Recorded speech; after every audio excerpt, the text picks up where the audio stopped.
राहते, व्यावसायिकरित्या त्यांची थोडीशी बचत राहते. त्यासाठी आपल्या इथं वेगवेगळे योजना पण आहेत. RD, पिग्मी, FD साठी पण रेट त्यांना जास्त आहे. आणि लोनसुद्धा आहे बचत गटांसाठी. ज्या महिला घरातून काम करतात त्यांना एक सपोर्टची गरज असते. आणि इतर बँकांमध्ये लगेच लोन सँक्शन नाही केलं जात, पण आपल्या इथे कमीत कमी डॉक्युमेंट्समध्ये लोन पण दिले जाते आणि इथं अकाउंट पण ओपन होते. बरं, मग इथे महिलांसाठी फक्त आहे का ही नाही, बँक? फक्त महिलांसाठी प्राधान्य महिलांसाठी आहे नक्कीच. पण कोणीही आपले इथं अकाउंट ओपन करू शकतं. करंट अकाउंट, सेविंग अकाउंट, आणि विदिन 1 डे अकाउंट ओपन होतं. पासबुक पण दिले जाते आणि करंट अकाउंटसाठी सुद्धा प्रोसिजर आहे.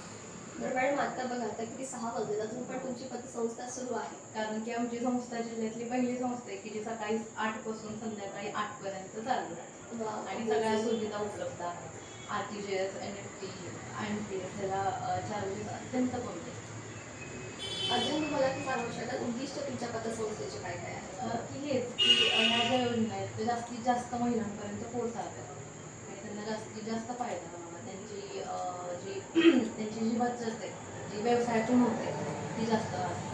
तुम्ही आणि एक आम्हाला सबलीकरण जे जे व्हायला पाहिजे आपल्या महिलांसाठी, तर त्याच्यासाठी आपल्या संस्था आहे. उदाहरण देऊ शकाल तुम्ही की तुमच्या संस्थेमार्फत या महिलांना खूप मदत झाली किंवा त्यांच्या काही यशस्वी कथा आहेत का तुमच्याकडे?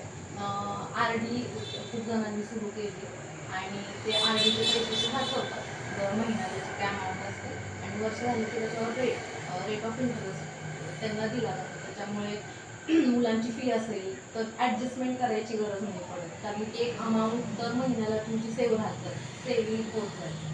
त्यामुळं लोनची जास्त गरज नाही पडत. जर का तुम्ही तुमच्या व्यवसायामधूनच थोडी अमाऊंट जर का इथं देतात त्याच्यावर तुम्हाला इंटरेस्ट पण मिळतो.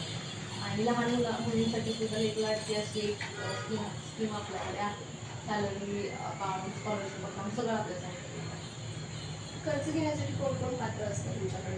18 वर्षापुढील सगळे, आणि ज्यांचे सॅलरी स्लिप आहे की जे बेसिक डॉक्युमेंट्स लागतात ते सगळे.